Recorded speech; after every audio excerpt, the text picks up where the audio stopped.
Ağdamın gənc yazar şairi, 10 yaşından didərgin düşən, məcburi köçkünlük həyatı köçürdən bir şəxs. Bugün şükürlər olsun, Allah qazilərimizə can sağlığı, şəhidlərimizə qəni-qəni rəhmət eləsin. Allah ali baş komandanımızı qorusun ki, bu gözəl sevinç hissin həqiqətən bizlərə yaşadır.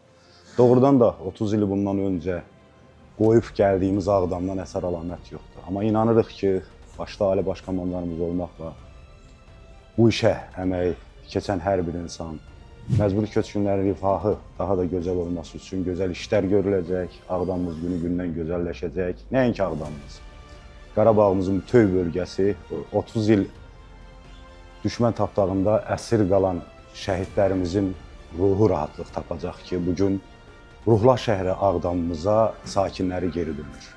Mən də bugün elə mən özüm bir Ağdamlı olaraq bütün Ağdamlıları təbrik edirəm ki, hissə-hissə, mərhələ-mərhələ inşallah bütün məcburi köçkünlər bu sevincin şərbətini dadacaq və öz yurdunda məskunlaşacaq.